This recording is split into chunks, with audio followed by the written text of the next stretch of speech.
नमस्कार। संतोष की रिपोर्ट में आप सबों का स्वागत है। और आज हम संतोष की रिपोर्ट में बात बिहार की राजनीति की करने जा रहे हैं।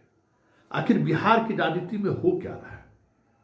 आखिर ऐसी कौन सी बात हो गई है कि हर घंटे नए नए तरीके की सिचुएशन सामने आ रहे हैं? लग ही नहीं रहा है कि कोई सरकार इस प्रदेश में है, या फिर लग ही नहीं रहा है कि नीतीश कुमार जदयू के नेता हैं और बिहार के मुख्यमंत्री हैं। ये मैं इसलिए कह रहा हूं कि पिछले 24 घंटे से जो चीजें दिख रही हैं वो अपने आप में एक बड़ा सवाल है।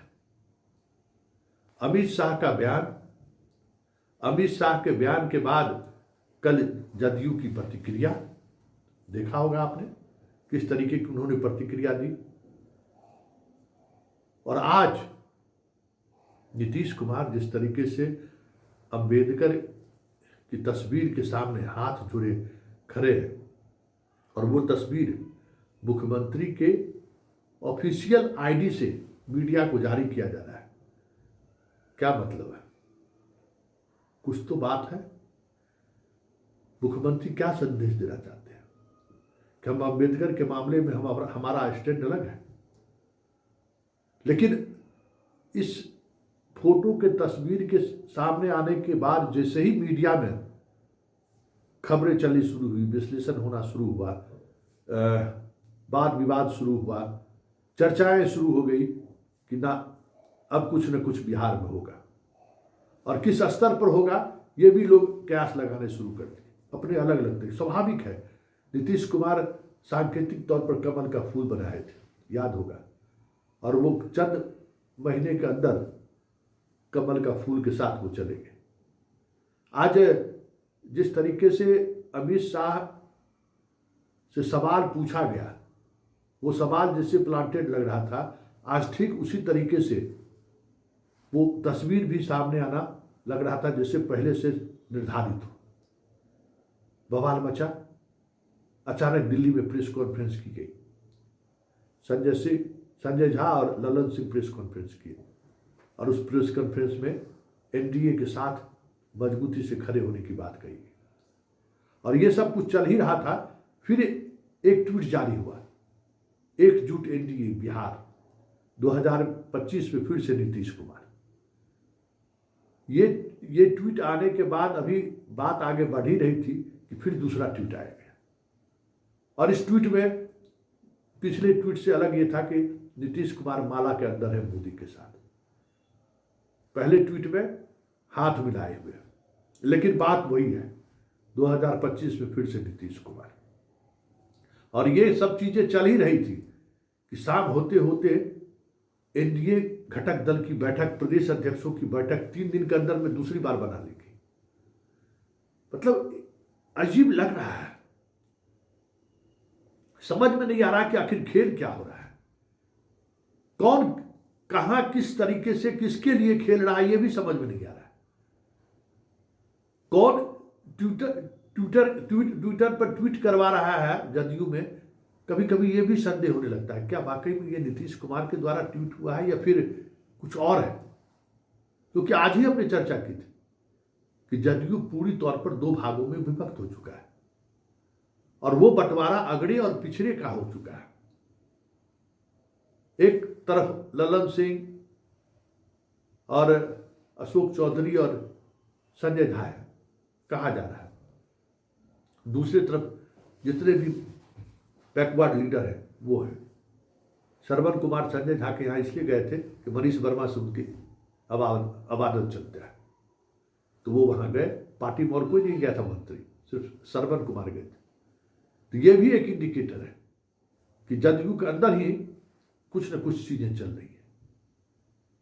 लेकिन बड़ी बात यह है, ये जो अनिर्णय की स्थिति दिख रहा है, हर पल जो एक अलग तरीके का जो सस्पेंस खड़ा हो जा रहा है, वोटर और वोट देने वाले भले ही समझदार क्यों ना हो, लेकिन ये जो संशय वाली जो स्थिति उत्पन्न हो रही है, उसमें एनडीए को 2025 में बड़ा नुकसान हो जाए तो कोई बड़ी बात नहीं। क्योंकि हमेशा हर पल आप बताइए ना कि 24 घंटे के अंदर क्या क्या हुआ है। ऐसे जदयू की तरफ से ट्वीट हो रहा है, सम्राट चौधरी का बयान आ रहा है, नहीं नहीं हम नीतीश के नेतृत्व में ही चुनाव लड़ेंगे। अरे भाई, नेतृत्व में चुनाव लड़ेंगे, लड़िए ना, कह दीजिए कि 2025 में भी मुख्यमंत्री नीतीश कुमार ही होंगे। जदयू के लोग यही कह रहे हैं ना कि ये क्यों नहीं बोल रहे हैं ये कि जदयू के नीतीश के नेतृत्व में चुनाव लड़ेंगे। तो बिहार में किसके नेतृत्व में आप चुनाव लड़िए? मोदी के नेतृत्व में थोड़ी चुनाव लड़िए। ये क्यों नहीं बोलता है बीजेपी कि हम लोग 2025 में नीतीश के मुख्यमंत्री बनाने को लेकर सब लोग एक साथ आए हैं और एक साथ चुनाव लड़ रहे हैं। नीतीश के मुख्यमंत्री नीतीश कुमार है, तो किसके नेतृत्व में आप चुनाव लड़िएगा भाई? एक नाथ शिंदे थोड़ी है, यहाँ देवेंद्र फडणवीस जैसा आपके पास नेता थोड़ी है जिसके चेहरे पर जो है सो वोट ले लीजिएगा। कौन है आज बीजेपी का ऐसा चेहरा जो अपने किसी कंस्टिट्यूंसी में चला जाए और 1000 आदमी जुट जाए उसका भाषण सुनने के लिए? है कोई है बीजेपी में ऐसा नेता जो वोट ट्रांसफर करा ले अपने जाति का? कोई ऐसा नेता है बीजेपी में जो विपरीत परिस्थिति में भी अपने पार्टी के तमाम कार्यकर्ताओं को, अपने पार्टी के तमाम समर्थकों को एकजुट करके रख ले? लोकसभा चुनाव में तो सारी चीजें सामने आ ही गई है ना। ऐसे में सवाल उठना लाजमी है कि ये जो सांप और नेवले का खेल चल रहा है उसके पीछे वजह क्या है, क्यों ये सारी चीजें चल रही हैं? क्योंकि बहुत बहुत मुश्किल है। हम खुद ये कहने की स्थिति में नहीं है कि पाला बदलने की तैयारी चल रही है या फिर कुछ और बात है। क्या है ये? क्योंकि पूरा मतलब एकदम अचानक चीजें लग रही है जैसे कुछ और माहौल बन रहा है। ये देखिए, ये हर बार जब कभी भी इस तरीके से चीजें सामने आई हैं तो माहौल इसी तरीके का देखने को मिला है। आखिर ये माहौल ऐसा क्यों बनता जा रहा है?